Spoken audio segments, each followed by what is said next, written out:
Hey, Crystal. This call is being recorded. So I just want everyone to know this meeting is being recorded. So just so you're aware. Good morning, Nirme. So it's 10 o'clock, so we'll go ahead and get started. I don't want to take up anybody's time. Hey, Sorry, I Rose. realized that I was on mute. Ashley, I will do the attendance. Okay, no problem. Thank you so much. So I am just make sure that you are muted. It sounds like everyone is. But again, we'll go ahead and get started because I don't want to take up anyone's time. I just want to make sure that I'm recording. Okay, yeah, I am. Ash, do you mind if I start us off? Yeah, absolutely. Yep, sure. Please go for it. Okay. Heavenly Father, thank you for bringing us together today. May we understand how important this job is, how we take care of the vulnerable population. Father, I pray that you give us compassion, integrity, while we work and do our jobs the best that we can. Father, I pray that you're with us today, and may you allow us to be the best that we can be for these individuals. Amen. Thank you so much, Ashley. Okay, so let's go ahead and dive right into it. Thank you everyone for joining today. We hold a staff meeting every year, and the purpose of it is to kind of review some things from the current year that we're kind of wrapping up before the new year starts, and just kind of talk about some changes that will be occurring in the agency, some things that have already changed, and then how we can just kind of make next year an even better and more successful year. So this is going to be our agenda for today. We'll start off with just some introductions. We'll talk about staff evaluations that went out, I think maybe 2 weeks ago. The agency was audited, seems like multiple times this past year. So we're just going to briefly talk about.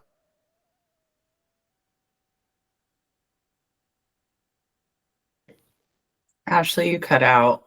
I don't know if that was just for me. Oh my gosh, I'm so sorry. I don't know how long has it been out? Did you guys hear anything about the agenda? No. Okay. No. Okay, I'm so sorry. I'll start over. Well, I don't know if you guys heard me say thank you for attending this meeting. We try to hold this meeting every year just to set us up for success for next year. And then kind of just review what this past year has looked like, and again, how the successes that we had and what we could do better, and just some changes that will be happening within the agencies.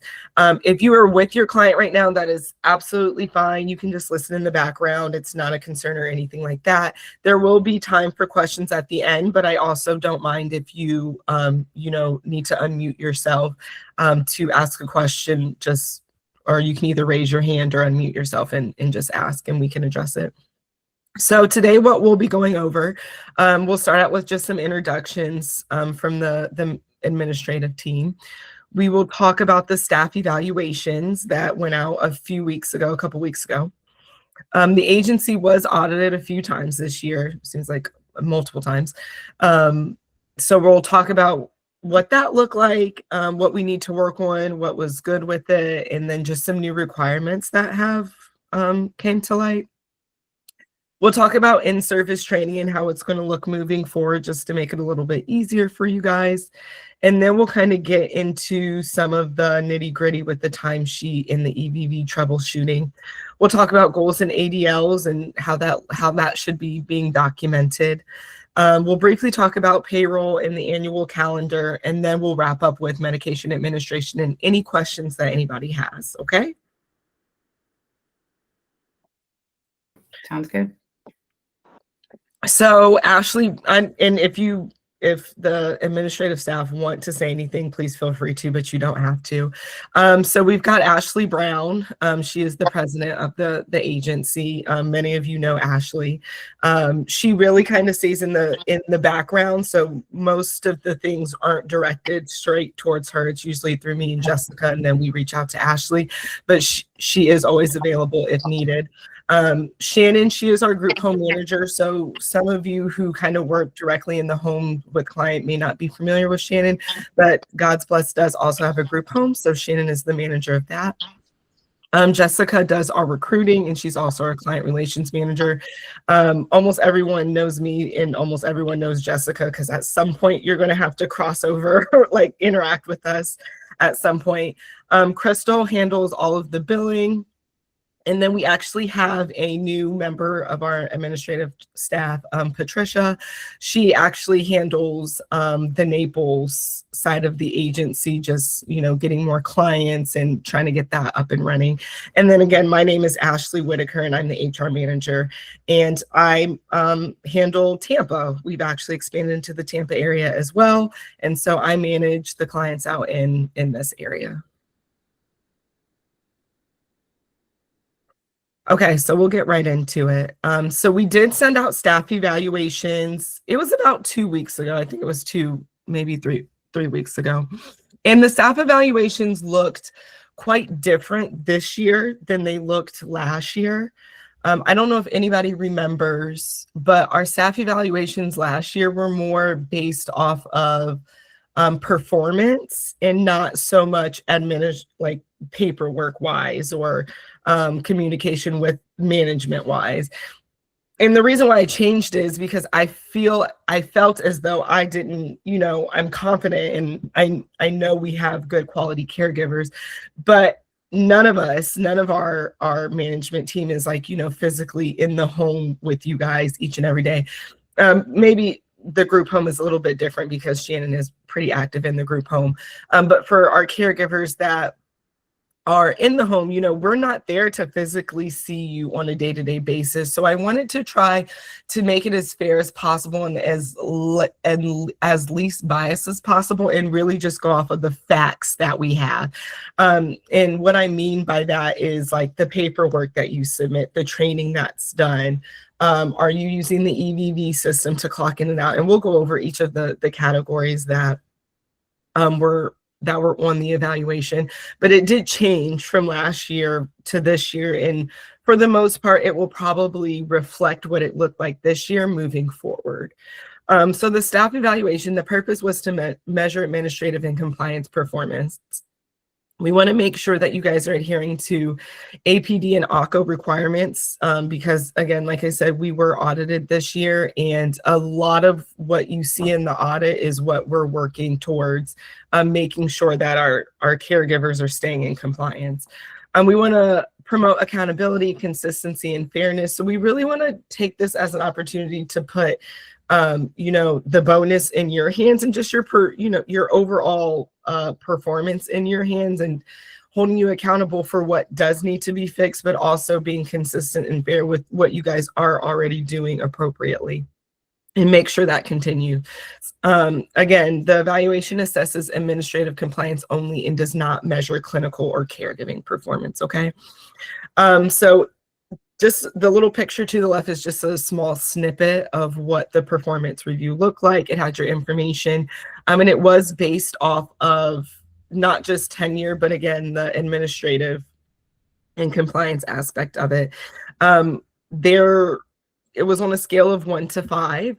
And just because you were at 4 doesn't mean that you weren't fully 4 was fully compliant, but 5 was kind of going above and beyond. So each section was scored from a 1 to 5, and there was a max score of 30. And then based off of whatever score you got, determined what bonus scale that you fell into. So if you are wondering why you didn't get the max amount of bonus, or you have questions regarding your evaluation, you can always reach out to me and we can review it. We can schedule a call. We can schedule a Google Meet. And we can take the time to see, maybe you got a 4, but you wanted to know why you didn't meet a 5. And we can discuss that. Okay. So these are the sections that we reviewed. Timekeeping and EVV compliance, timesheet and payroll compliance, training and credential compliance, administrative responsiveness and communication, policy acknowledgement and contract adherence, and goal progression and service documentation. So, and I do want to take time just to briefly go over what it was that we were looking for or what was meant to be achieved within each of the 6 categories. So for timekeeping and EVV compliance, it's really, really important that if you should be clocking in and out, that you are clocking in and out using the EVV app, whether that is Access Care on the HHA side, or iConnect on the APD side, because those measures aren't set in place by us, but they're set in place by either ACA or APD to ensure that the caregiver is providing the service to the client when and where they say that they're providing the service. So it was measured based off of, one, are you clocking in and out? Are you clocking in and out on time?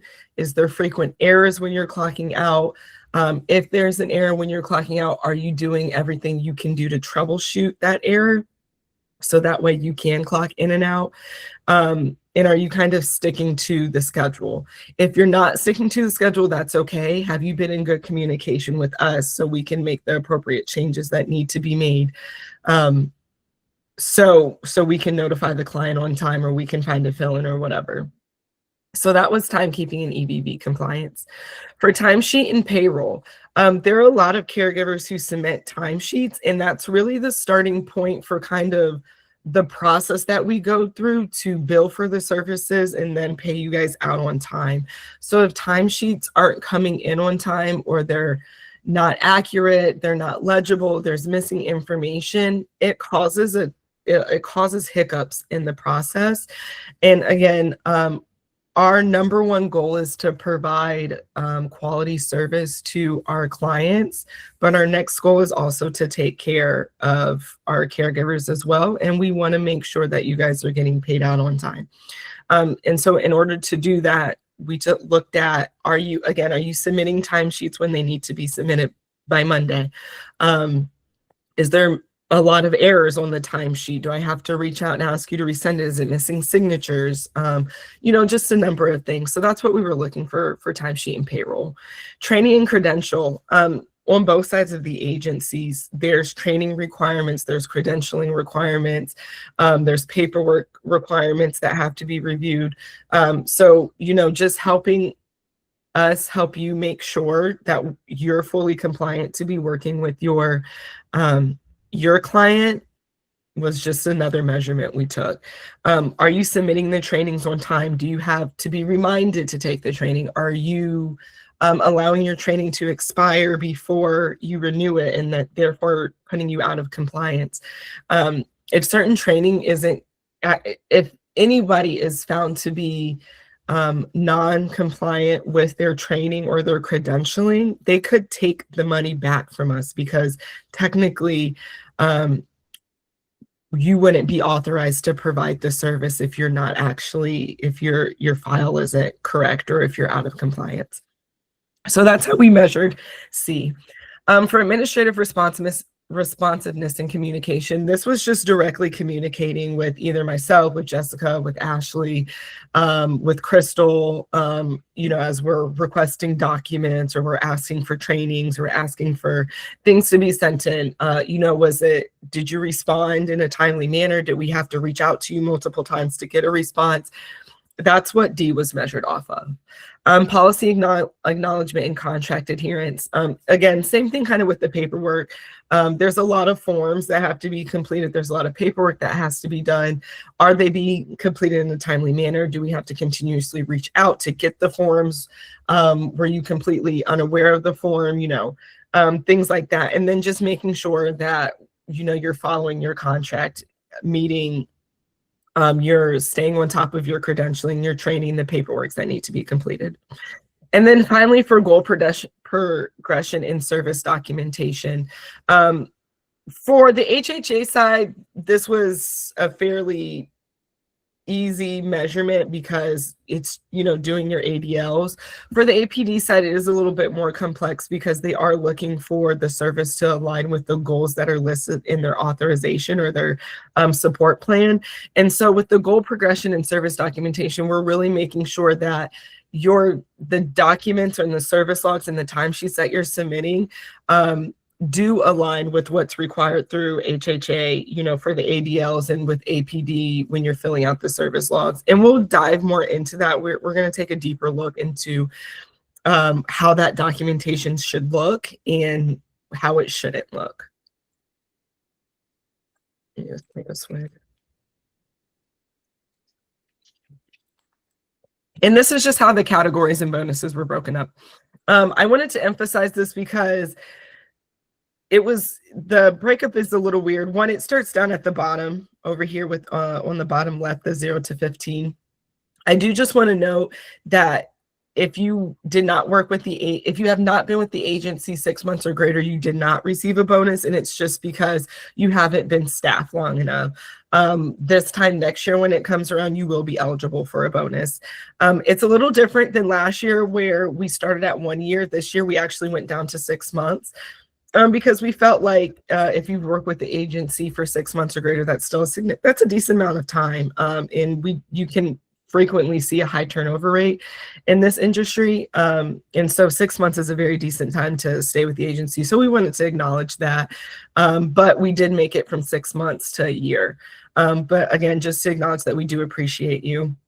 And then from there, it just went up $75, $100, $150, and $250. If you're looking to get into this exemplary bracket here, the $250 bonus, this isn't, again, over here in high and meet standards, you're still compliant.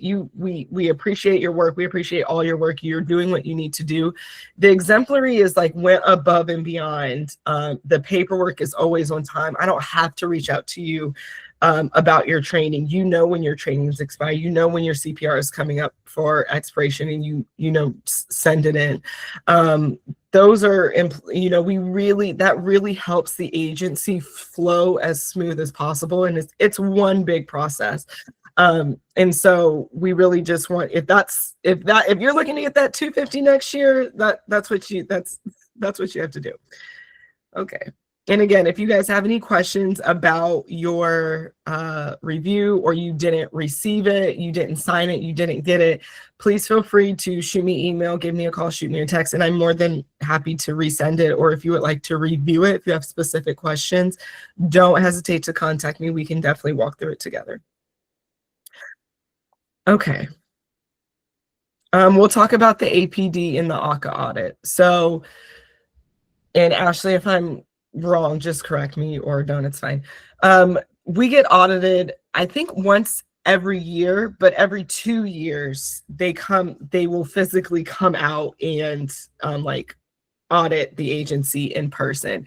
And so I promise, guys, like at some point, everyone just give thanks to Ashley, because there was an audit happening like every month this year. It seemed like they were really checking up on us this year, which is not a bad thing. It just allows us to be able to see, really get into tip-top shape and see what we need to correct. And actually, we did very well, but it did bring to light some things that we do have to, that we were non-compliant on. On the ACA side, so our HHA caregivers, if you don't know whether you're an HHA or an APD caregiver, please raise your hand and I can clarify for you. But for our home health aides, a lot of you have Alzheimer's and dementia training. From being an HHA, it's typically on your transcript. But what I was not catching, what we were not doing, is there's actually a 1 hour and a 2 hour requirement. So some of you already had the 1 hour requirement. And at this point, everyone does have it. I have received that certificate for everyone. You guys went on, you watched that 1 hour video on the website. Thank you so much for getting that taken care of. We're fully compliant in that area. The 2 hour requirement is where it gets a little bit tricky. So there are some HHAs who the 2 hour requirement was actually met through the coursework, the 75 hours that they took to obtain their HHA. Majority of the caregivers, unfortunately, it was not. And an email was sent out to you. I'll probably send another email after we get off the call, just because we're speaking about it and it's fresh in your head. But what you're going to need to do, and it's all in the email, but we'll walk through it now. And just give me a second so I have to change tabs actually. Sure, this tab is okay. So you're going to see this link up here in the email that I'm going to send out. Again, this is for HHAs, and this is for all HHAs. If you receive, when I resend this email out, if you receive an email today, that means your 2-hour training was not found eligible, and you're going to have to go and find a new training. The frustrating part, or the difficult part, is it's going to be based off of your location. It's not like the 1-hour training where everyone went to the same site, everyone watched the same video, everyone got the same certificate. This one, you're going to have to find an approved trainer in your area. You're going to click on the link that I send. Can somebody confirm you can see the Alzheimer's page? Yes, I can see it, Ashley. And to clarify, all of you that are HHAs with us have some type of 2-hour training. Where it did not meet the requirement is that it needs to be approved by the Department of Elderly Affairs. And that's the issue, is that a lot of you had the training, it just wasn't an approved course. And this is where you find your approved courses. Thanks, Ash. Thank you for clarifying. So yes, this is where you're going to go to find an approved course. You'll follow the link that I sent, and it's going to take you directly to the page where you'll scroll down, and you can either search by city, you can sort it by city, or you can find a curriculum provider. It's probably easier to do a training provider because it's going to take you directly to a person who can do it versus the curriculum providers. It could be like an agency or some type of institution, I guess, that's providing the curriculum. You're going to want to, excuse me, make sure if they are not on this list, even if they say, so they may say, yes, we are an approved trainer. If they are not on this list, when you go and search, they are not an approved trainer. It says right here, any trainer or curriculum not found on this list is not approved, even if the provider claims otherwise or issues a certificate. So it's very, very important that you use this website. Do not try to go and independently find someone or go back to the place that you got your HHA. Okay. Does anybody have any questions about that? So this 2-hour requirement is going to be due January 30th, 2026. And the reason I gave it a lot of leeway time versus the 1-hour training, it was like, I think a week or 2 weeks time span that you had.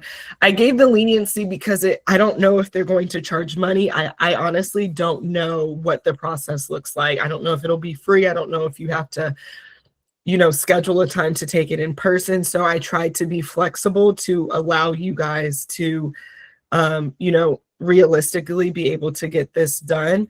But with that being said, they will at some point come back and follow up that this has been completed. So if it hits that January 30th deadline and you do not have that training, you cannot continue to provide services until we receive the training. Because at that point, we've already stretched it so far. We need to make sure that everyone is compliant, in that we do have a successful plan of action going to fix that this was missing. Okay. I have a question. I'm sorry. Yes. I don't know if it's what you just said. Did you say that we can't go to the school that we retrieve our HHA? We can't go back to renew it? If they're not on the list from the Elder Affairs site, so what I would do, and I'll look at your file because I think you were fine. I think yours actually was, but I have to go and double check just to make sure. But if it's not, and this is for anybody, what you're going to want to do if you want to try to go back to the school that you got your HHA from, you're going to need to search them on that site. You can search the trainer's name. You can call and ask what the trainer's name is. You can, search the institution. If they are not on that website, they are not an approved trainer, and you will not be able to use that certificate. Okay, that's a good question. Did that answer? But I also want to make note that your HHA even if it's not on that website, your HHA certificate is still valid. It's just the Alzheimer's is not. Oh, okay, okay, okay. So Okay, that's so it the would be two Alzheimer's. separate things. Okay, okay, okay. I apologize. I'm sorry. I don't want to scare anyone. Your HHA is fine. It's absolutely fine. We just need to Okay. make sure that you have the correct. Ash, you're muted. And when I'm mute. Stop. Yeah, Minerva, I think you're muting me. Sorry. Can it be done online? Okay. All right. That the- answered the question for you, Shanika? Yeah, the Alzheimer, the I'm sorry, the requirement Alzheimer, it could do online, right? The 2-hour one? Yeah. I'm honestly not sure. I'm not sure if it's an online course. I'm not sure if it's in person. I think it's just going to depend on the institution or the trainer that you go to. I don't want to answer. I don't want to say yes, it's online and that not be true. Okay. Okay. All right. Does anybody have any other questions? Okay. Okay. I'm sorry if this is like an overwhelming slide looking back at it. So I'm going to be doing an internal audit, and this is just a notice. This is just so you guys are aware. It's going to probably start next week is when I'll start it. But that's just me going through everybody's personal records, their training requirements, their background screening, their credentialing and documentation, and just making sure we are all in 100% compliance. So what does this mean for you? So you might receive emails, phone calls, or text messages. I typically do emails and text messages, and then if I can't contact you, I call you. But keep an eye out for any communication from me requesting documents from you. The goal is, if you are out of compliance, it should also be a top priority for you to get into compliance. So just be proactive if I reach out regarding missing documents or signatures. Timely responses will help avoid delays or compliance issues, okay? And the purpose is just to ensure accuracy and readiness for another external audit. And we want to maintain good standing with regulatory requirements. It's all of our jobs to make sure that we're, performing at a very high tier. And part of that is making sure you're in compliance and your documents and your paperwork and your training is in compliance. Monitor your email and text messages and respond promptly if contacted, okay? Make it a smooth process. Okay, annual in-service training. Almost everybody completed their in-service training with me. Thank you guys for taking time out of your day and away from your clients to complete that. But just as a reminder, HHAs must complete at least 12 hours of in-service training every year on a 12-month period. Our 12-month period for this agency is going to run from September to September. That's how it's going to be at this point moving forward. So sitting now, once this September of 2026 comes, that's like that the 12-month period has now reset itself. Okay. So just keep in mind, if you completed your in-service before September of 2025, you're going to have to complete a new in-service by September of 2026. Okay. You can either get your training through our agency or through another approved training provider. Like some people did their in-service, but they didn't do it through us. They went either to their HHA educational institution or were a training center and they completed it. If you did complete it elsewhere, please, I have to have the documentation or the certificates to be able to prove that you completed the 12 hours of in-service.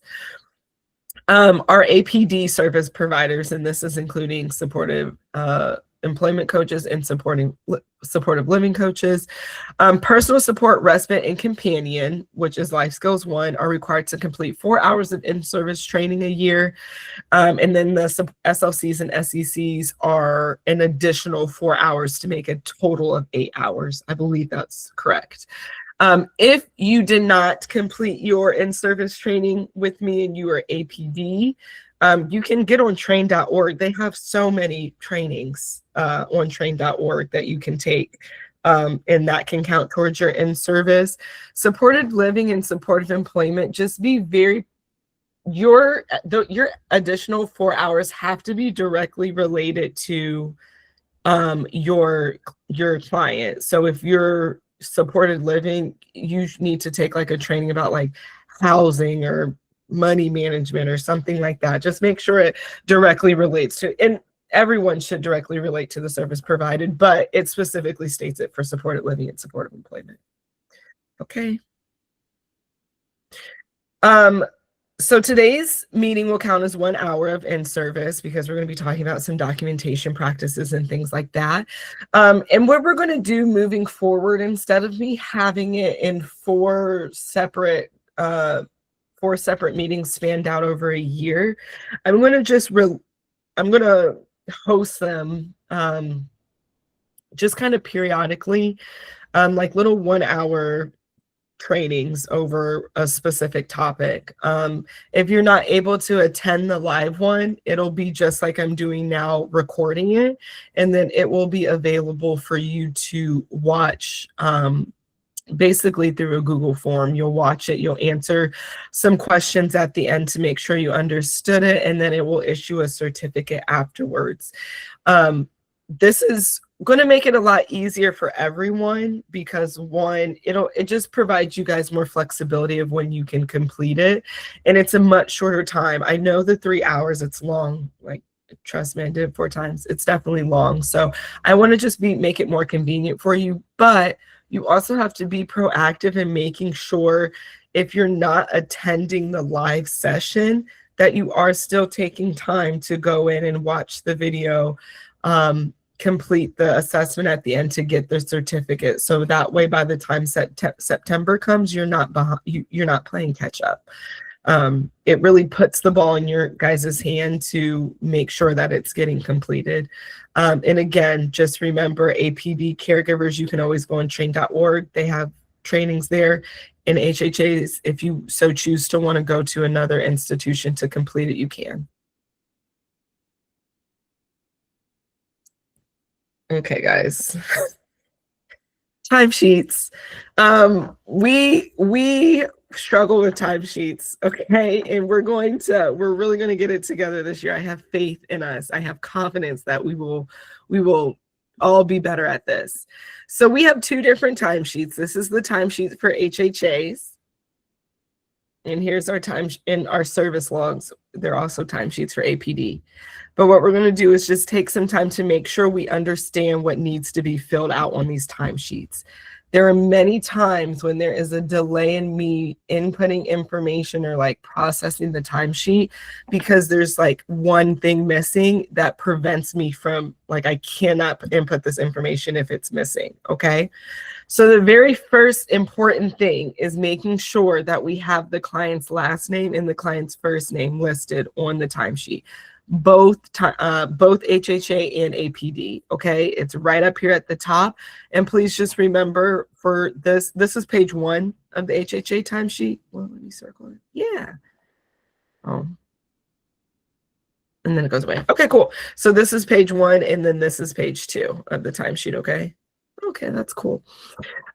We want to make sure you're listing the first and last name here as well as up here at on the second page, okay?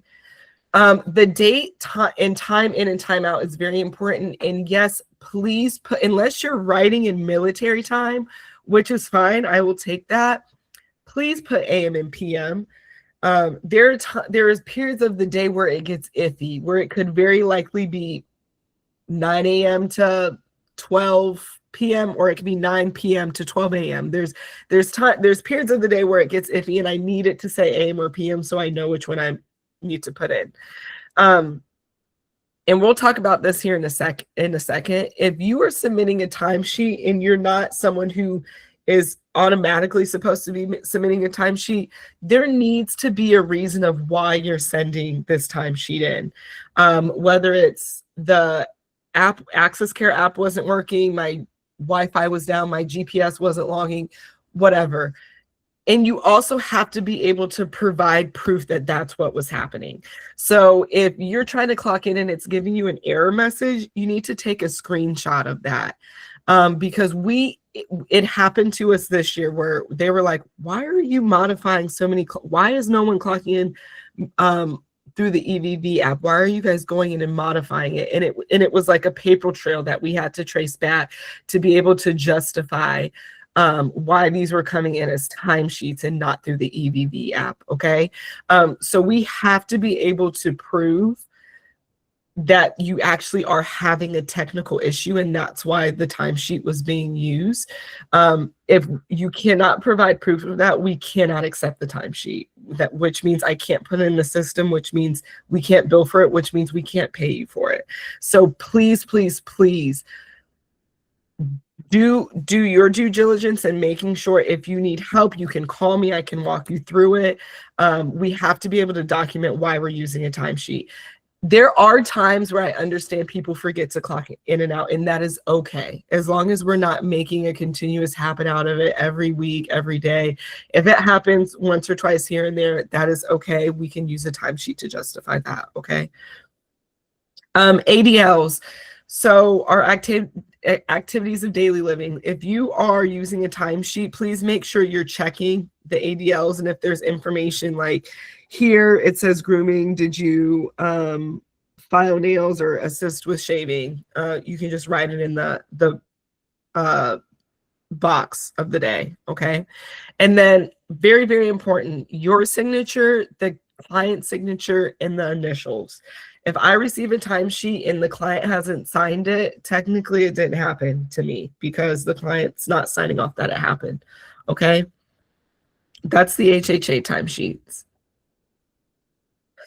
APD timesheets are a little bit more specific and they're different. And we're going to actually take some time to dive into what these the APD timesheets need to look like. They're a little bit more complex than the HHA timesheets. So the same thing at the top, and I'm sorry, I don't know if I can zoom in. What is this? Sorry if you guys can't see it very well. Ooh. But at the top of these are two different APD timesheets. Go ahead. Ash, can I say something really quick? An easy way to know whether or not if you're an APD caregiver or an HHA caregiver, the APD caregivers are clocking into the CyberArk using the iConnect system, and the HHA caregivers are clocking into the Access Care app using that system. So you should be very aware of which system you're using as you're clocking into it, every week. But if you don't know, again, ask Ashley. And then, yeah, just to piggyback off of that, it's the same thing with the timesheets as well. If this is the timesheet you're using, it's HHA. If you're using, and it says it at the top, if this is the timesheet you're using, you're on the APD side of the agency. But correct. If you don't know, I will happily clarify for you. So I'm sorry that this is so small, but up at the top, this is where we're putting in our information as well as the client's information. And yes, please put everything in it, including, I promise you guys, I had at least 4 timesheets today where the service at the top was not marked. And some clients have multiple service, and I can guess it. Sometimes I can guess it, but the last thing we want to do is have me guessing a service and me log it under the wrong thing, because then it messes up the amount of hours that they have at the end of the year. It messes up the billing. It just messes up a lot of things. So it's very important that you're putting your name, the consumers or the client, they're called consumers in APD, the client's name, and then the service that you're providing. If you are unsure of the service or you need clarification, again, please just don't hesitate to ask me. In our second big paragraph box, and this is the one that we definitely need across the board, we need a lot of improvement on. The first thing I want to note, so this is where your service notes are going to be. This is goal progression notes, goals. Let's start off with that. something very important is that it does have to be day by day. And I think we're at a point now where everyone knows this. You should be listing the goals day by day, not in one big paragraph. So if you're working with your client Monday, Tuesday, Wednesday, there needs to be notes for Monday, there needs to be notes for Tuesday, there needs to be notes for Wednesday, okay? I think it gets a little complicated, and it's going to take trial and error, but we're going to move, we're going to, as a group, move in the right direction.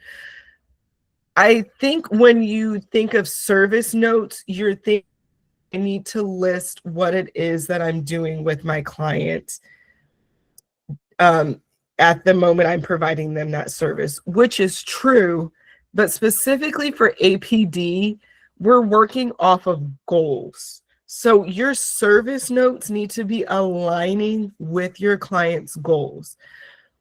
And I'm not going to dive too much into it now because there's like 5 more slides on it. But what I'm seeing a lot of now is just what you're doing day by day with your client. We woke up, I gave him a bath, I brushed his teeth, we went to the grocery store, and all of that is okay. But if we're not tying it back into the goals, then we're not, I guess, proving to APD that we're providing these services with the intention of helping the client meet their goals. And that is what we're APD service providers are for. That is the point. But again, we'll get into that later. The important part here is that, one, we're listing them day by day, and that we're making sure that they're aligned with the client's goals. Okay, they don't have to be lengthy notes. That's not the point. The point isn't for length. The point is for goal progression and meaning. And then, okay, down here at the bottom, let's make sure that we are filling in the dates, and again, filling in the times. If it's not in military time, so 1700 versus 5 p.m., please give me the AM and PM. You don't really have to put comments here. I guess there's really no need to put comments here unless there's like something additional that you just want to mention or note. And then make sure you're signing and the client is signing, okay? This is an APD service log. This is a supportive living daily progress note. So if you are a supportive living coach, which you know who you are, you should be using the supported living progress note. A few things I want to point out for my supported living workers, and again, Ashley, correct me if I'm wrong. I think almost all of you are writing something under follow-up needed or next steps, and also environments and health observations. You don't have to, and again, Ashley, correct me if I'm wrong, you don't have to list every time something in this section. It's more so like if you do have a concern, or if it's something that you realize. Yes. That's it. That's it. Hopefully, and just for me. Did you have a question, Dee Dee? I'm sorry. Okay. You don't have to necessarily put something here every time. It's more so if something comes to light, or you have a concern, or you just notice something different, you can list it down here, but you don't have to put in every single note, like nothing seems wrong with his home. Sometimes people put, I need to follow up with his landlord. That's the perfect time to put something there, but every week you don't necessarily have to note his environment unless there's a concern that pops up. And then it's the same thing for you guys. Please make sure you're putting the date, the time in, the time out, okay, and the signature that's at the bottom. This is meant for a one-day service. If for whatever reason, because it does happen, you only have one timesheet and you need to submit it, please make sure you're breaking it up by dates, and you need to have something so if you're putting Monday and Tuesday, it needs to be Monday and Tuesday for the first section, Monday and Tuesday for the second section. Does that make sense? And which my caregivers who do that know that, but I just want to emphasize that, okay? Okay, so let's get into service logs. which is for APD. Okay. But for my HHA caregivers, this matters too, because you still in a sense are working towards client goals or assisting clients. So why service logs matter? Service logs are legal and compliance documents. We're literally submitting the information to bill and get paid for. They demonstrate support of the client's authorized service plan. So for all APD caregivers, all of your clients have a support plan. You may have seen the support plan, you may have not. You can see the support plan if you would like to. I would highly recommend that you review the entire support plan.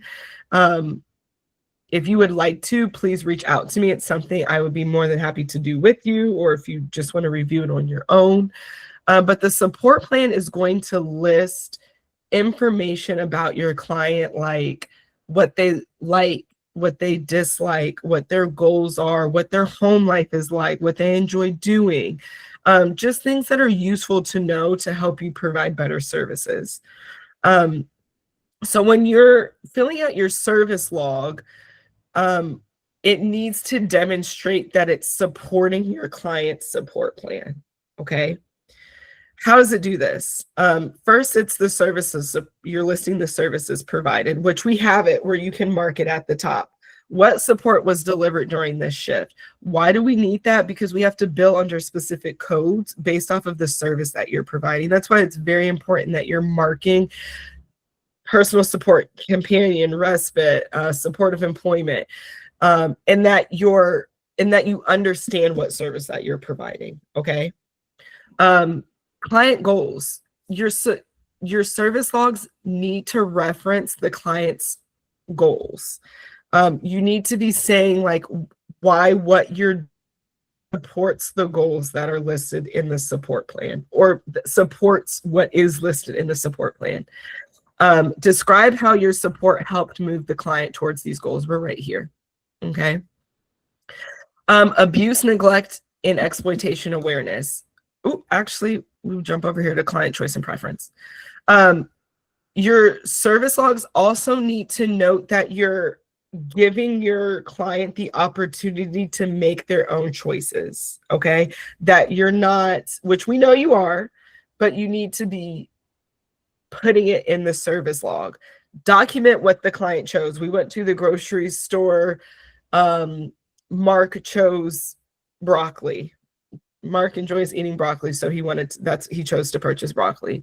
No preference, respect it during the service. So I think I've used this one before. I wanted to, my client preferred a female doctor, so I advocated for her to be placed with a female doctor when we went to her appointment.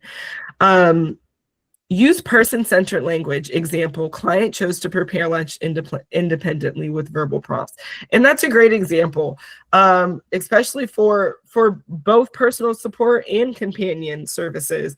Are you offering to your client for them to assist you with making their meals, or are you just making their meals for them? If you offer them and they decline, that's okay.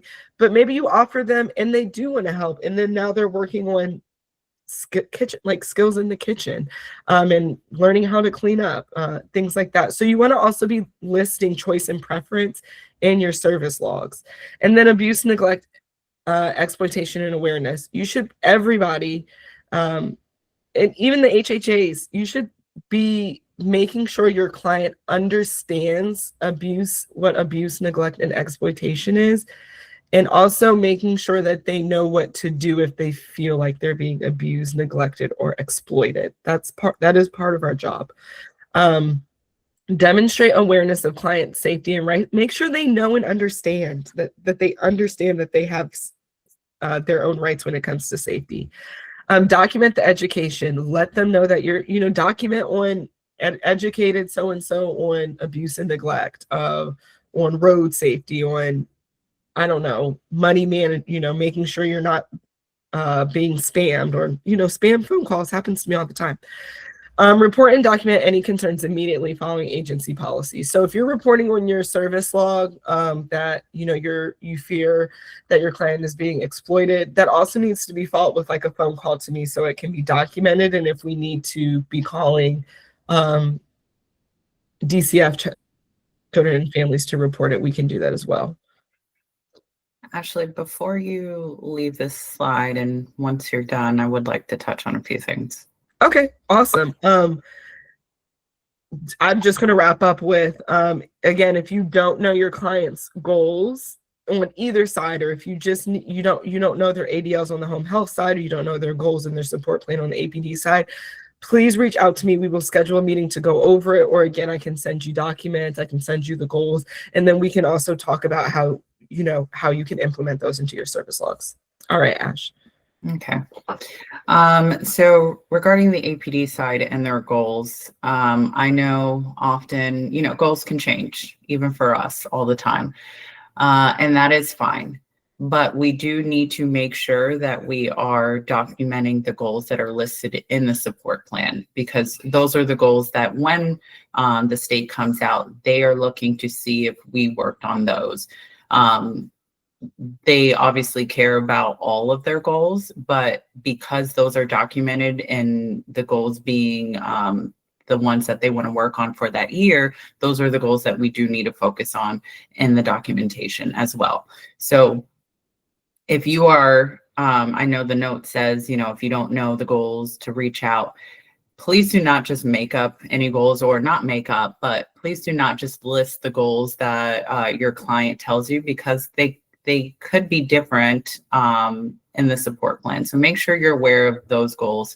I know some of you are close with the support coordinator, so you already are aware of the support plan, what's on the support plan. But if you are not aware, please don't just go off of what your client tells you. Reach out to Ashley so that we can make sure that you have that list.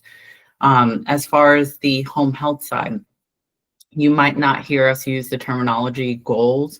We use, or support plan, we use the care plan. So your ADLs need to reflect what is on that care plan always.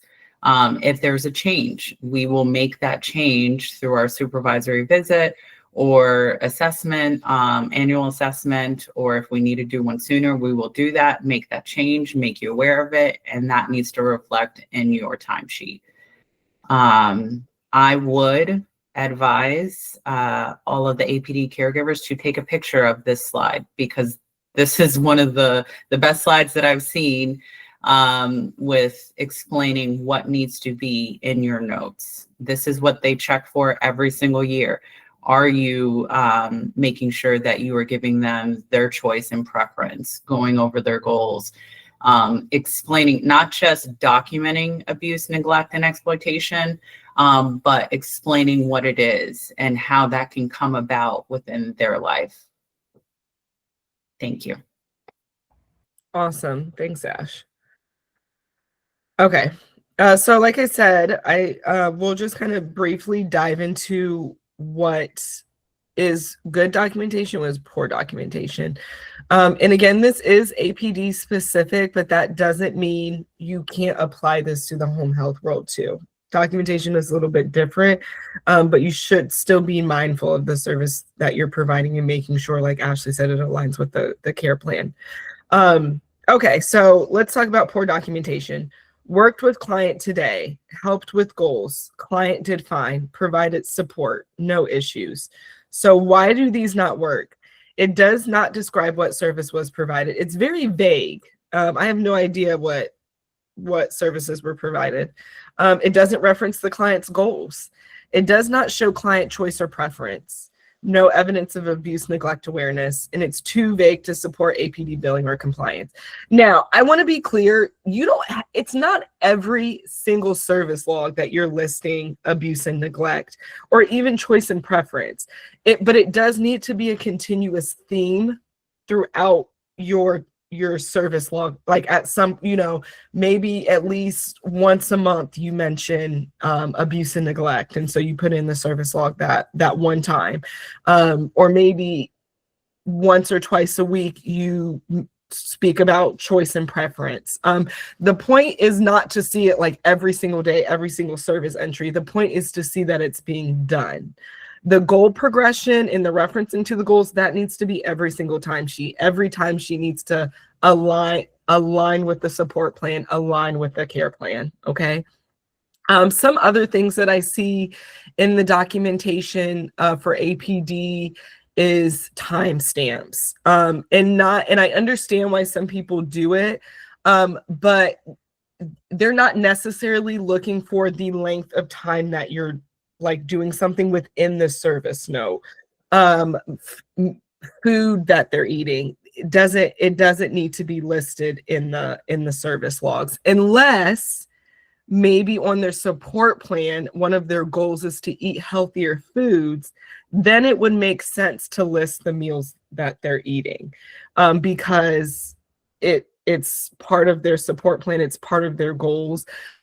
But again, they're not necessarily looking for, what does this say at the bottom? It's like blocking me. APD isn't looking for long notes, they're looking for meaningful notes, which is very, very true. I receive some timesheets with very long paragraphs that isn't meeting what I need the timesheet to meet. And then I receive some timesheets with very short sentences it's very precise, it's very to the point. It talks about their goals, it talks about the service being provided, and it's perfect. You don't necessarily need to list a lot of things going on. You need to be speaking about their goals and how you're meeting those goals. And again, the best way to make sure you're documenting properly is just to reach out to me. We can like go over it together. Okay. Okay. Okay.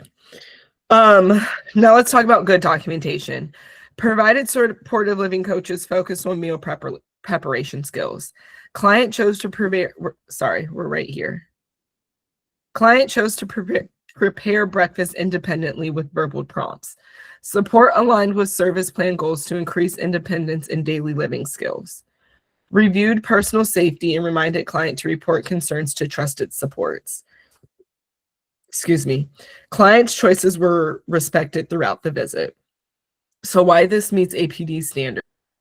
It's the authorized service, reference client's goals, documents choices and preference, demonstrate client's rights and safety awareness, shows what actually occurred. So these are all in conjunction with like, like client's choices were respected throughout the visit.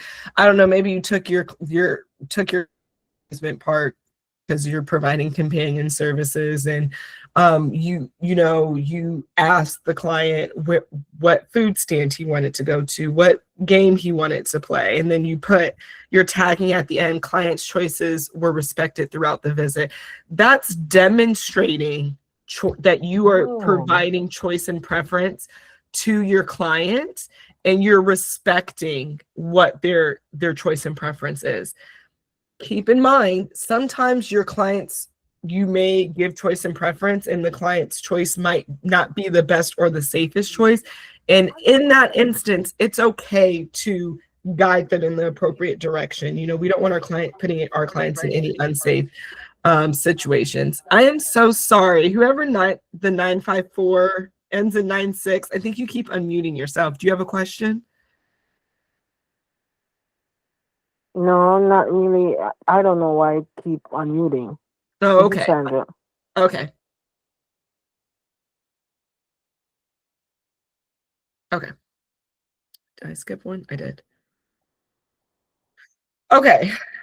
Service logs for APD. I want to talk about the personal support versus the life skills service entries and what the different services are. Because this year there was a lot of clarifying, and I had to clarify for myself as well. But to make sure that we understand the difference between personal support and life skills, which is companion. If you are personal supports or companion, you know that what service you are, okay? I would first like to point out personal supports should be clocking in and out on the EVV app. If you are not, it is your responsibility to make sure that you're reaching out to the help desk, to myself, submitting a ticket to kind of troubleshoot why you are not able to clock in and out. I have some caregivers who consistently, it's just an issue and they're never going to be able to do it. And at that point, we've troubleshooted and we've made it to that point. But if we haven't made it to that point and you're simply just submitting timesheets, reach out to me and we can work together to figure out how we can, or reach out to the help desk directly and let me intervene if I need to. Okay, so that's the first thing that I want to mention, is that personal support should be clocking in and out. All companion or timesheets. There's no companion caregiver that's clocking in and out on the app. Okay. Personal support is services provided in the home. What is it? Provides hands-on assistance and training with activities of daily living. Helps the client function safely and independently in their home and community. So examples: eating and meal prep, bathing, dressing, personal hygiene, household chores that support safety, assistance with daily routine that improve home living skills. Personal supports happens in the home. Now, if it's authorized, personal support can be provided in the community, but you'll know if you can provide personal support in the community. The really difficult thing, it's not difficult, but the transparent thing about it is we do have some caregivers who are doing personal support and companion, and there's going to be some overlap. You might be clocked in under personal support, but you take your client to the store, and that's okay. The only thing about it is you can't put it in your service logs. And I'm so sorry if that is confusing, but it cannot trend that you're taking your caregiver out into the community under personal support, because technically that's companion hours. Okay. And it's just like an ongoing battle of explaining and making it make sense. If you're taking your client out in the community, they most likely have life skills or companion. And what is companion? It's non-medical supervision, support, and socialization activities tied to the client's goals. It's designed to help the individual increase participation in meaningful activities and community access, going to the park, going grocery shopping, learning how to interact with the cashier. Examples: social outings, support with shopping or volunteer activities, light tasks that help with goal achievement, monitoring, encouraging, and guiding participation in community activities. Companion can happen in the home or in the community. It can be either or. And while the client is engaged in community activities. Okay, so that's the difference between personal support and life skills. Ashley, can I mention a few things? Absolutely. Okay, so we have personal support and companion here. Personal support, like Ashley said, you use the EVV clock-in system. You also use it with respite. You have to clock in if you provide a service of respite. The companion, supported employment, and supported living, you are not clocking into the EVV, you are turning in timesheets, but we still have to, on our end, take those timesheets and put them into the system, just to clarify. And then there was one more thing that I wanted to mention. What was it? I can't think of it now. If it comes back to me, I'll let you know. I can't think of it now. Ashley. Okay, no problem. Yeah, just holler. Okay. So let's talk about timesheet and service log compliance, because this is also something that we will all together as a group be better as we move through the year. So submission deadline: timesheets and service logs must be submitted each week. There's sometimes, many times, that I'm getting timesheets from a 2-week time span, and they shouldn't be sent like that. At the end of the week, or when you're sending in timesheets on Monday, it should be directly for the week prior, not for 2 weeks prior. One, it just helps with billing. It helps us get the timesheet in the system, get paid out for it, so it's not messing up our payroll, or we're not paying money out that we haven't received yet. And two, it just helps me be able to get the timesheets in the system in a timely manner. When I'm submitting putting multiple weeks of timesheets in, it takes up a lot of time. The deadline is the end of day Monday. If I log into the system on Tuesday and your timesheet was not submitted by 12:59 p.m. on Monday, 11:59 p.m. on Monday, it does not get put into the system. The deadline before was 6, but I've allowed grace because I get it. You guys are busy. So I've allowed the grace to go all the way through the end of day on Monday. But if I do not if it's 12:01 on Tuesday morning, I promise I'm not putting that timesheet in. And that's just because I have to create a boundary of saying, hey, this is what's happening. We have to stick to it in order to keep the process flowing. Okay. Thanks, Natalie. The technical difficulties. HHA and APD personal support caregivers must provide proof of technical difficulties in respite, I guess. So again, if you should be clocking in on an EVV app, Access Care or CyberArk iConnect, and you send me a timesheet, I need some type of proof of to why you're sending me a timesheet. Either a screenshot, either the help desk ticket, the ticket number, or proof that if you've communicated with me and I tell you, okay, go ahead and send in a timesheet, then that will suffice. If you send me a timesheet and there is no justifiable reason, there's no proof, there's no IT ticket, I didn't tell you, I will not accept the timesheet. And that has just been a decision that we've made due to the amount of errors we see or errors that we've ran into with not being able to provide proof as to why these clock-ins are not happening for the EVV. It's not because we just don't want to, but it's because the state, HHA, ACA, whoever, Medicaid comes back and says, why are you manually modifying the system? Why is it not using the state-regulated EVV system that's been assigned? Okay. So it's very, very important. Also, required for acceptance. If you are submitting a timesheet and it's missing a caregiver or client signature, it's missing date or times of service, or it's missing appropriate service notes that match the authorized service, so the support plan or the care plan, the timesheet also will not be accepted. If you make the corrections and send it back in, we can input it. But if it's missing the information, it can't go in. There's been too many times where it's missing a signature and then that timesheet gets audited and there's no signature on it, and then we're out of luck because I never received the updated timesheet.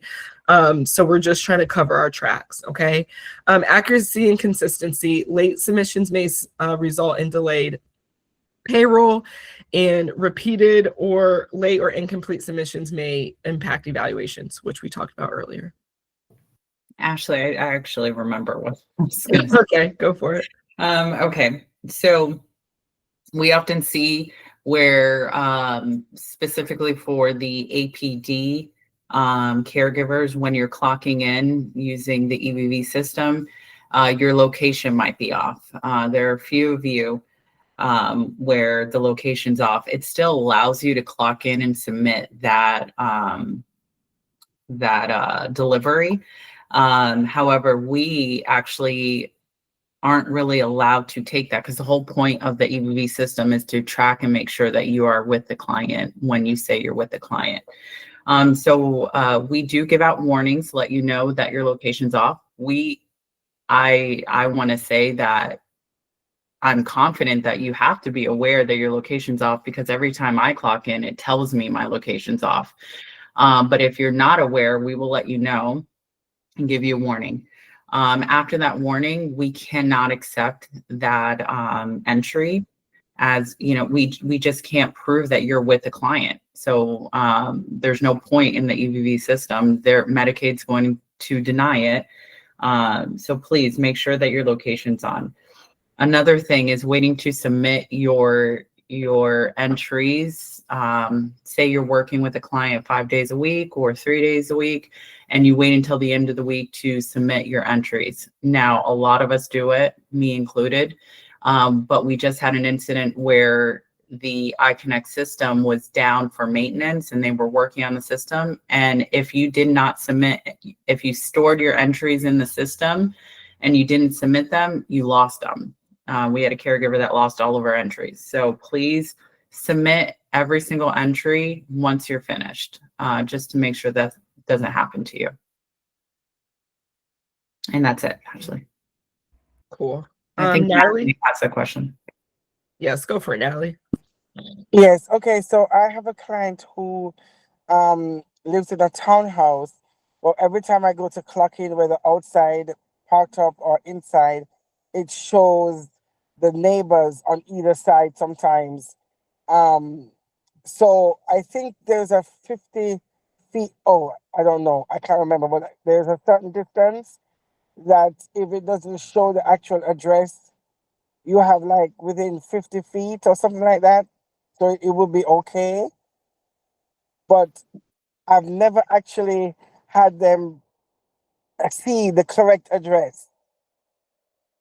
That's Num- fine. As long as your location is being tracked. What I'm talking about is having your location completely off. But if your location is on and you are aware that you are in the home, that is fine. That happens with some of our individuals. If they're in a situation like how you mentioned, or maybe their address is wrong within the system, as long as you are within 500 yards of their home, that is fine. We can justify that. We can say, no, the individual lives here. The system is logging it wrong, or whatever we need to say. But as long as your location is showing. Right. Crystal, if you're in the meeting, correct me if I'm wrong. Yes. I also I have had so many problems with APD. I need to get more tickets. Is that when you clock in sometimes and you're going to clock out, it doesn't show. It shows that you haven't clocked in. So one thing I know, APD did mention that, I guess they need to upgrade their system to some extent. So I think the safer part is to just get a ticket so it's attached to the day of service, so that if anything comes back, there's proof that, okay, we did report it.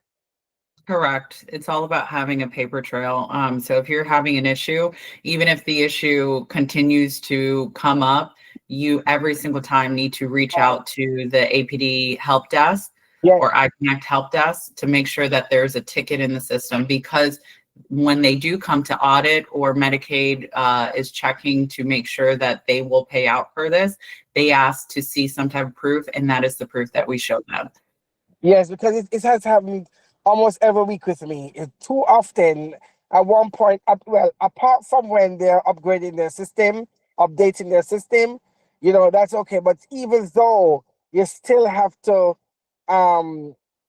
report it. So I need to keep on top of my paper trails, so that's a good thing for everyone to know. Okay. Also, Natalie, so when you submit a ticket, you can copy someone to it. And this is for everyone. Copy me to the ticket.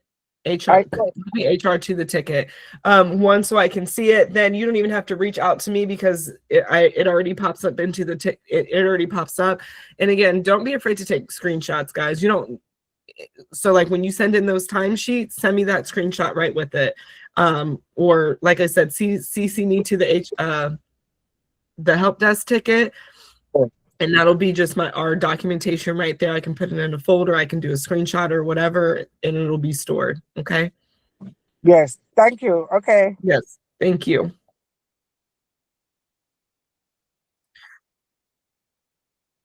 Yeah. Okay. Moving on. We're almost done, guys. So just really quick, schedule changes and time off. If you need a day off or a schedule modification, notify HR promptly.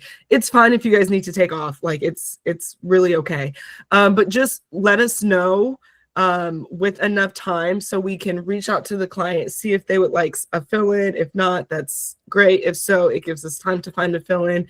But we also have to make system updates when there is a change to the schedule or you don't go to work. So either let myself know or let Jessica know. And that way we can go in and make the necessary changes and then also make sure the client or guardian is informed of the change, okay? Advance notice helps us maintain seamless care and support for clients. EVV troubleshooting. We talked about this briefly, but I'll just tie back into it really quick. You're responsible for troubleshooting any technical issues you run into. APD, that's the help desk number. Typically, you call the number for password reset, incorrect login information, or login troubleshooting. Otherwise, they're most likely going to redirect you to the help desk.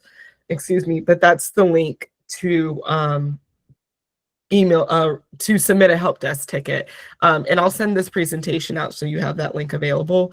If you're using Access Care to clock in and out, that's the phone number that you can call, and that's the support at Access Care email address that you can email as well.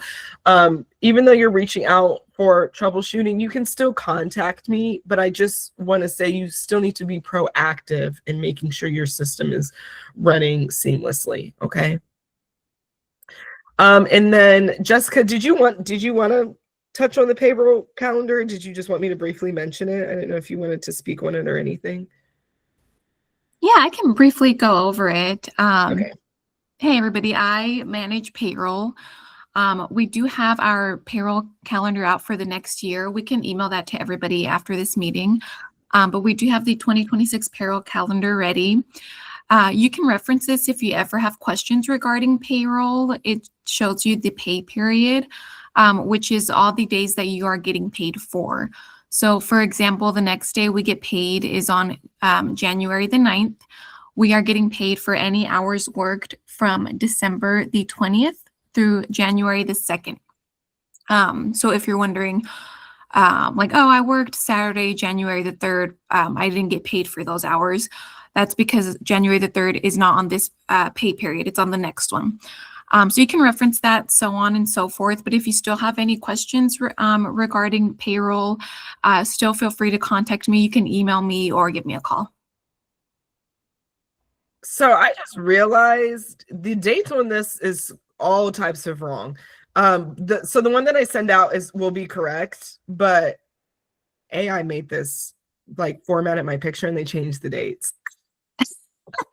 So just the one that went out, the actual calendar, the dates on that are correct. But just so if you guys are like, what? That's because it's all types of wrong. Sorry to interrupt you, Jessica. Thank you. Was there anything else? No worries. Yeah, that was all. And another apologies, because I think at the beginning I didn't put payroll manager under your title. I did recruiter and client relations manager, but yes, Jessica is also the payroll manager. So if you have any questions about payroll or your paycheck or your hours worked, that is Jessica. She will take care of that for you. Okay, and then last but not least, medication administration. Okay, we ran into a lot of hiccups with medication administration this year. So I want to be very, very, very clear.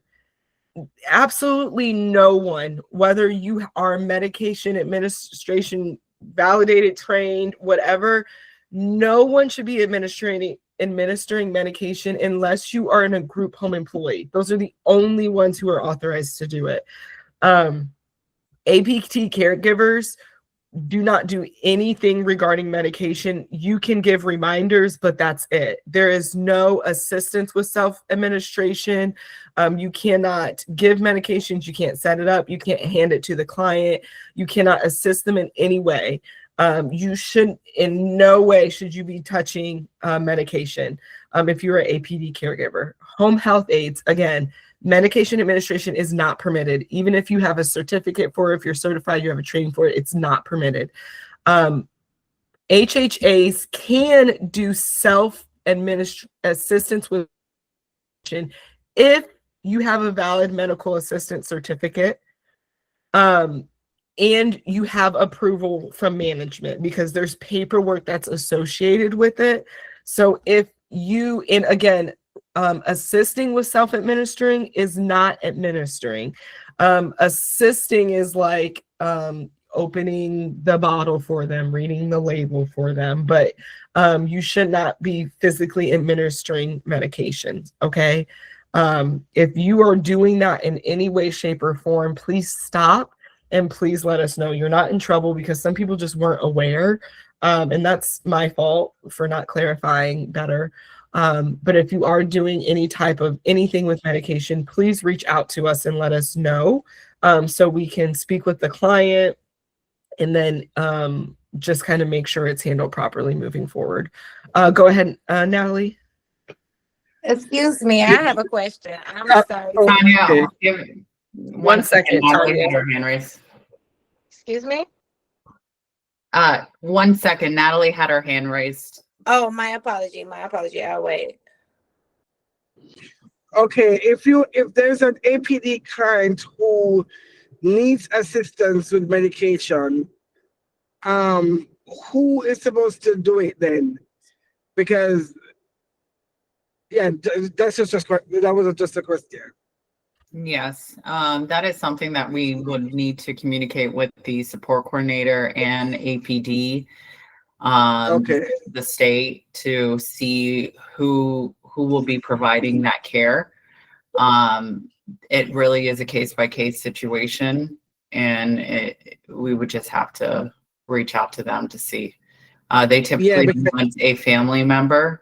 Even on the home health side, we prefer a family member or someone that's certified and authorized to give the medication. So please, even if you have a client that needs this assistance, you do not perform this this level of care without speaking to us about it. And I want to touch on the home health side.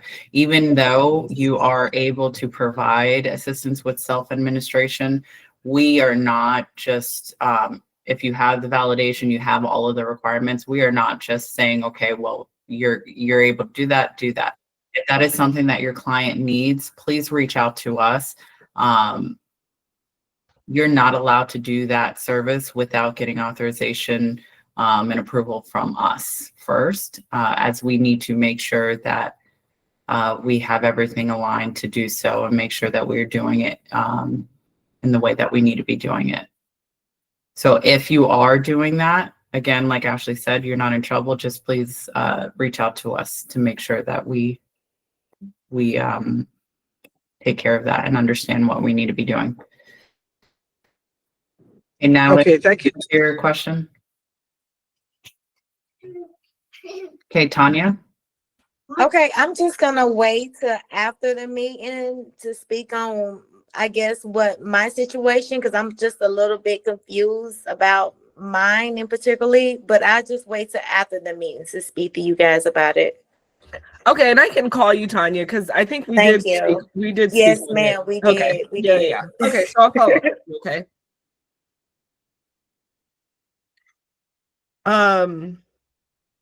So just so what is allowed is medication reminders, and that is okay. We understand that a lot of clients have medications. It's okay to give them reminders, but the client must independently retrieve the medication, take the medication, and store the medication. So I just want to emphasize again, it's completely hands off. Medications remind you're not touching the medication, and don't even look at it. I'm just kidding. I'm sorry, totally joking. But we can only do medication reminders, okay, for both APD and HHA. Okay. And then this is our contact information. Again, this slide will go out if you have any payroll questions or you want to know what available cases we have. You can reach Jessica. If you have group home questions or concerns, that's Shannon. If there's any Naples inquiries as we continue to build and develop in Naples, that's Miss Patricia. You can reach out to me for HR, staffing concerns, incident reporting. And then if for whatever reason there's an after hours emergency, and I'm sorry if this was not the right number to put, but that you would reach out to Ashley about that. And that's, again, if it's an absolute emergency and it's after hours and you can't get in contact with us, okay? Is there any questions? Before we get into questions and before people start leaving, there are two individuals in the meeting that I don't know who you are. Your name is Jaeej. It doesn't have your full name. I think that's Tajay. Okay. Fine. And then there's a 954 number. Who's the 954 number? Are they still in the meeting? Yes, they are. I wish it would show the whole number. They're the only, it's the It's only Sandra number. Tracy. Oh, okay. Oh, Okay. okay. Gotcha. Great, thank you. Okay, go ahead with your questions if you have any. Does anybody have any questions?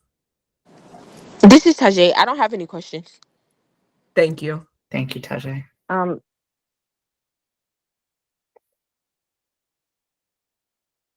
Did you have a question, Sandra? Yeah, but she cut in and I totally forget. Yes, I was saying that if your client have a host phone, couldn't if we can get through on with our phone clocking in, wouldn't it be okay to clock in with their phone? Can there be a system that we clock in with their phone? Because I've been having problems since I started. The state actually does not want us to do that. I'm sure they have their reasons, but they specifically stated that they do not want us using the client's telephone. Now Okay. you can use, as long as it has internet access, you can use a tablet. You can use, I'm not sure if you can use a laptop. Ashley, correct me if I'm wrong, but I'm not you sure can either. definitely use a tablet if you have that, or even a device like a phone that is not connected, meaning you can't make calls. But if it's connected to the internet, you should be able to still clock in and out using that. So if you have another device that you can use, but they specifically stated that they do not want us using the client's The telephone. client's phone. Okay. My problem is that when I try to clock in and I have to send me a code, it's going to somebody else's phone. I don't know whose phone it's going to, but it's not coming to my phone. Have you called? So just remember for that, you have to call the help desk again and have them change your number. And I'm sorry because you're not the only person. You're like the third person that this has happened to. They get in the system, they log in once, and then the second time they go to log in, the phone number is different. I have no idea why it's happening. Just honestly, everyone who works with the iConnect CyberArk system, honestly, just do your best because it is a lot. There's a lot of hiccups. And it's quite frequently. But like Ashley said, there is intention and reason behind using the app to clock in and out. So we want to just make sure everyone is using that system as much as they possibly can to the best of their ability. Okay, thank you. Crystal, I think I'm sorry, did you have more questions, Sandra? Did that answer everything? No, yes. Okay. Thank you. Yes. Go ahead, Crystal. Hi, yeah, I just wanted to clarify. I'm sure Tanya has got something to say about the medications that I set up for Shelly. She needs to understand that I assist her with setting up the weekly thing, and that might be what she's confused about. Because she No, has so many medications. Crystal, Neo. It was with Neo. Oh, with Neo. Oh, okay. I Yeah. just didn't know if it had something to do with Shelly's. No, Because I know stay you away see from me. that. Yeah. Okay, all right. I just wanted to clarify that she sits with me No, because she baby, it has was so many medications no. It was and she can't see. Neo. Oh, okay. Okay, that's it. That's it. That's all I had to say. Okay, I do want to mention that, Crystal, if you are in any way taking the medication out of the container and putting it in a pill box, that is still considered self-administration. So just make sure that you Even are with her qualified with sitting, Ashley.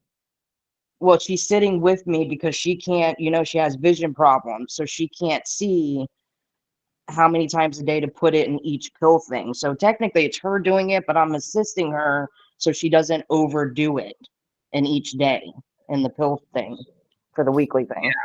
Yeah, Because there's she's on so many medications, right. No, yeah, I understand. There's a fine line. I know. If you're reading the medication bottle, that's different. But if you're actually taking it out of the medication bottle, Okay. No, she's sitting there and she's doing it, and I'm telling her what to do. That's why I wanted to clarify with Okay. Tanya.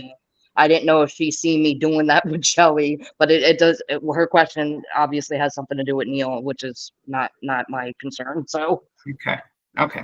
All right. Thank you. I okay. just wanted to clarify. Thank you. Yeah. Yes, ma'am. Go ahead, Natalie. I'm so sorry. Something just came to my mind.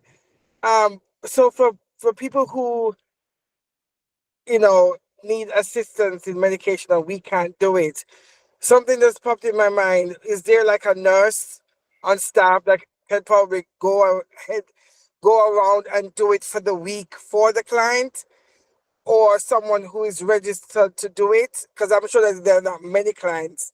So you could probably appoint someone to go around to the different houses and have them set it up for the week for them. And then I see what you're saying, and I appreciate that input.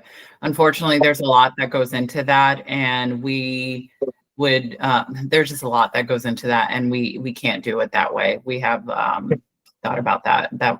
That would be helpful, but it just won't work out. Okay.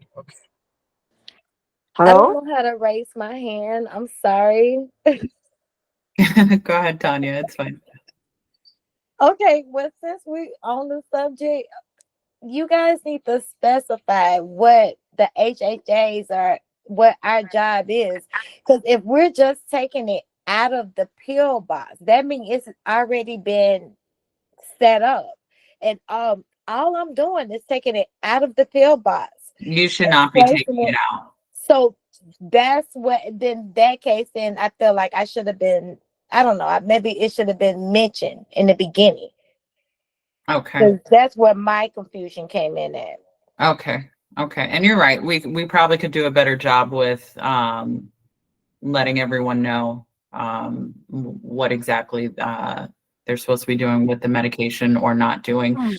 We're hoping that this meeting will clarify all of that. But moving forward, any new caregivers will make sure that they're aware of that. But you should not be removing any medication, even from a pill box. Okay. Okay. Thank you. You Thank can you. hand the pill box to him, and you can guide him with your words on what day he needs to be taking, what day it is, and he can then either remove it from the pill box or his wife Got it. or Got it. someone needs to Maybe like remove it. just mention, don't forget to take your pills or something like Correct. that. Got it. That's a medication reminder. Correct. Got it. So my question is, what happens if their hands are not strong enough or they have something like Shaker Parkinson's and they basically shaking the pills out the bottle? Then what you do for something like that?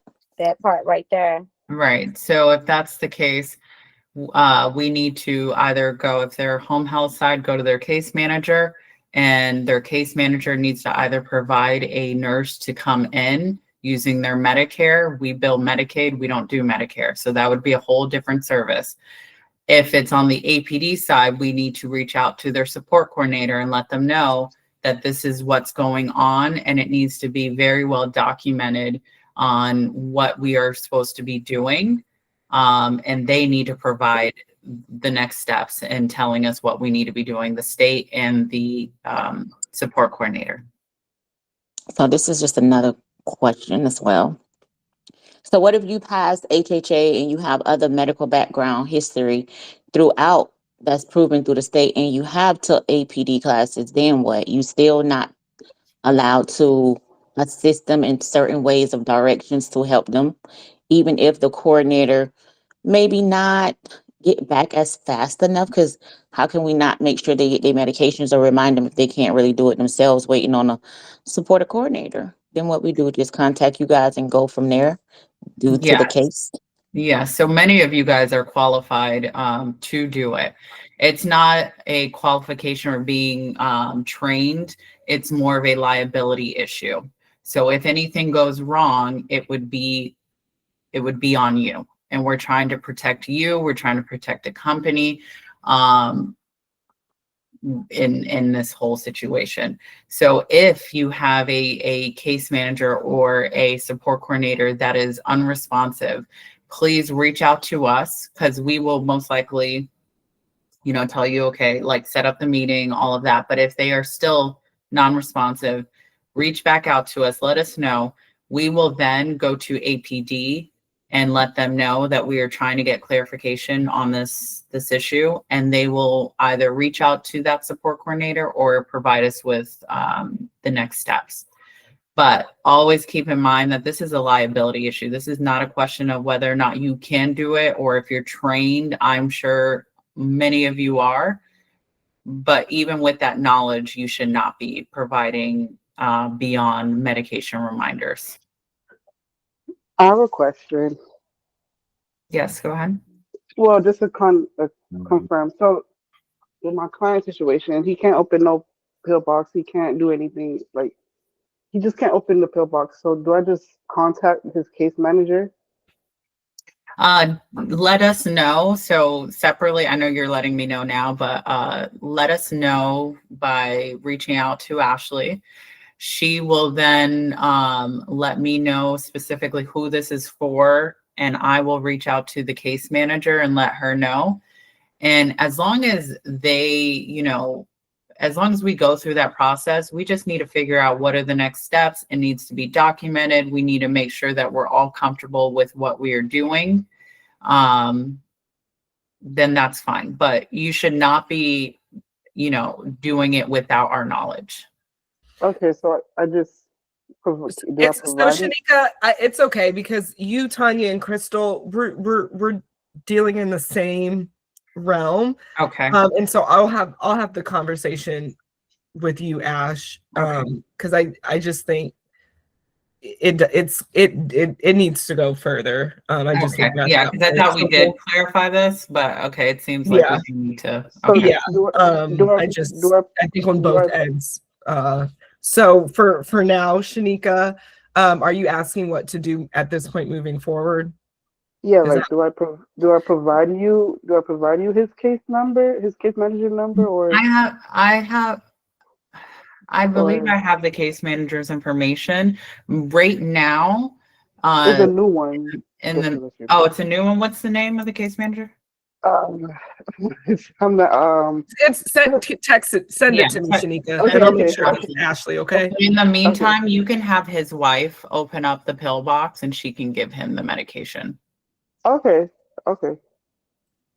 So I just want to say, because I know this is a lot regarding the medication administration, and we understand that you guys are doing it because you want to help your clients. We completely get that. But just like Ashley said, Florida in Medicaid and APD and ACA, they don't play about medication administration. And so in the instance anything goes a little bit left, it's more than just a loss of billing. It can be a loss of licensure. It can be like, it could affect you guys directly, because it starts from the bottom with who touched the medication. It goes all the way up to the agency. So it's not just a matter of, again, do we think you can do it? We know you can do it, but just to protect yourselves, your license, because I don't know if you guys, some of you are CNAs, in our agency, we just can't do it. And if we need to, and we will, if a conversation needs to be had with the client on how we're going to move forward and what we're going to do to make sure we get it taken care of, we'll reach out to the client as well and have that conversation. Okay. Well, and it's not just the loss of license, it's as serious as the potential of being prosecuted they will, do an investigation, and depending on their findings, you could potentially be prosecuted for mishandling of medication. So it is very serious. We are trying to look out for you as well as the agency. So please take this as serious as we are trying to take it. And just always, if you feel like you're unsure, give us a call and let's walk through that situation with you. So we'll follow up with, Shanika, go ahead and send me that information. I'll make sure Ashley gets it. And then Shanika, Tanya, Crystal, we'll loop back around on how we're going to move forward. Okay. All right. Okay. Is any more questions before we hop off? Thank you everyone so much for joining. If you do have any other questions that you think of, you can email, text, or call me. I'll get this sent out, as well as the payroll calendar. And there was one other thing I think I was supposed to send out, but I'll go back through the chat and figure out what it was. Thank you so much, guys. Thank you, Happy everyone. Happy holidays. Happy New Year. Thank you, guys. Thank you. Thank you. Thank you. Bye, Ash. Thank you. Bye, guys. Bye. Bye-bye.